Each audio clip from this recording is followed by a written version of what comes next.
अस्सलाम वालेकुम friends and welcome to Insane TV. दोस्तों, गेम्स खेलना किसको नहीं पसंद। हम बचपन से अब तक बहुत सी गेम्स खेल चुके हैं और हर गेम दूसरी गेम से अपडेट होती है। पर क्या आप लोग जानते हैं कि इस दुनिया में चंद ऐसी गेम्स भी मौजूद हैं जिनके बारे में ये बातें मशहूर की जा चुकी हैं कि इनको खेलने से इंसान की जान भी जा सकती है। तो आज हम इन्हीं टॉप 5 पैरानॉर्मल गेम्स के बारे में इस वीडियो में बात करेंगे। दोस्तों, नंबर 5 पे हमारे पास है ब्लडी मैरी। ब्लडी मैरी दरअसल लंदन की क्वीन थी जिसका नाम मैरी वन था। ये बहुत खूबसूरत थी और ये लंदन की सबसे पहली क्वीन थी। कहा जाता है कि इसकी मौत के बाद जो भी आदमी या जो भी शख्स रात को 3 बजे के करीब मोमबत्ती लेकर शीशे के सामने इसका नाम 3 दफ़ा बोलेगा तो इसको शीशे के अंदर या खून से लथपथ एक औरत नज़र आएगी। माना जाता है कि ये वही क्वीन है जिसको ब्लडी मैरी के नाम से जाना जाता है, यानी कि आपको वही मैरी वन नज़र आएगी जो लंदन की क्वीन थी। आप YouTube पे सर्च कर लें, आपको इससे रिलेटेड बहुत सी वीडियोस मिल जाएंगी। क्लोजेट गेम, ये गेम पूरी दुनिया में फेमस है। इस गेम को खेलने के लिए आपके घर में एक बड़ी अलमारी का होना ज़रूरी है और जब ये गेम स्टार्ट करते हैं तो रात के अंधेरे में आपको इस अलमारी में जाकर बैठना है और साथ में आपके हाथ में एक माचिस भी तैयार होनी चाहिए और ये कहना होगा कि मुझे रोशनी दिखाओ या मुझे अंधेरे में ही रहने दो।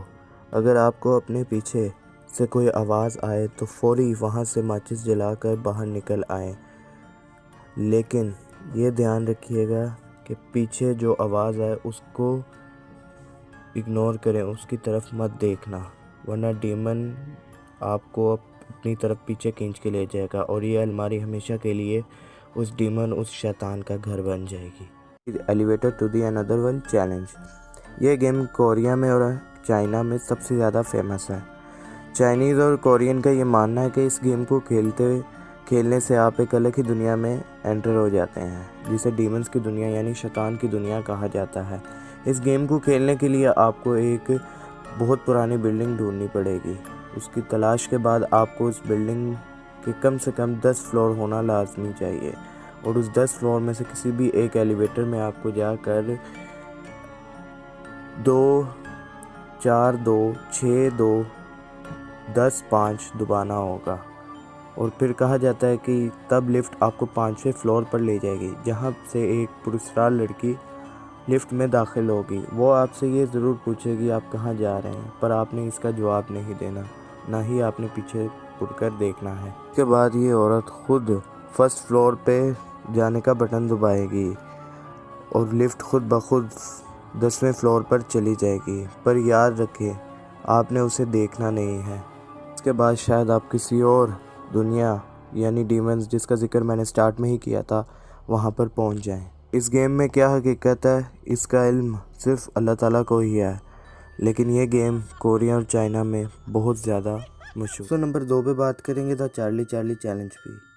ये चैलेंज चाइना और स्पेन में काफ़ी फेमस हो चुका था। लोगों ने इससे मुतल्लिक काफ़ी अफवाहें बनाई थी। दोस्तों, इस गेम को खेलने के लिए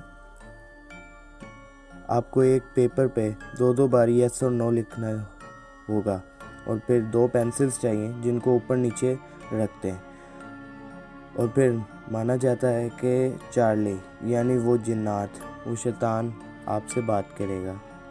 आप फिर उससे सवाल करते हैं। सवाल में पहला सवाल होता है क्या हम ये गेम खेल सकते हैं। जब पेंसिल एक जगह से दूसरी जगह हिलती है तो माना जाता है कि चार्ली जवाब दे रहा है और फिर इसी तरह सवाल जवाब का सिलसिला शुरू हो जाता है। ये गेम कितनी सच है कितनी झूठ है इस बात का तो मुझे पता नहीं, लेकिन YouTube पे आपको इससे रिलेटेड काफ़ी ज़्यादा वीडियोस मिल जाएंगी जिसमें ये चैलेंज अटेम्प्ट करते हुए लोग रिकॉर्ड कर रहे हैं। दोस्तों, नंबर 1 पे बात करेंगे द मिडनाइट गेम की। अब तक के तमाम गेम्स में से सबसे ख़तरनाक गेम द मिडनाइट गेम है। लोगों का मानना है कि इस गेम को खेलते हुए आपकी जान भी जा सकती है और मेंटली तौर पे पागल भी हो सकते हैं। इस गेम को खेलने के लिए आपको अपने घर पे मिडनाइट मैन को बुलाना होता है। इस गेम को कैसे खेलते हैं ये मैं आपको बताता हूँ। सबसे पहले आपको एक कागज़, मोमबत्ती, माचिस और साथ नमक की ज़रूरत होती है। दोस्तों फिर इस मिडनाइट मैन को बुलाने के लिए आपको सबसे पहले उस पेज पे जो आपने पास मौजूद है उसके ऊपर अपना नाम लिखना होगा और साथ ही साथ आपको उसी कागज़ पे अपना एक खून का ड्रॉप डालना होगा और फिर तमाम घर की लाइट्स को ऑफ़ कर देना होगा। लाइट्स ऑफ के बाद आपको घर के अंदर मोमबत्तियाँ जलानी होंगी। इसके बाद आपको इस कागज़ को दरवाज़े के नीचे रखना होगा और इस पर थोड़ा सा नमक रखना होगा। फिर आपको दरवाज़े पर 22 बार दस्तक देनी होगी। साथ ही साथ आपको इस बात का इल्म होना चाहिए कि आखिरी दस्तक रात के ठीक 12 बजे होनी चाहिए।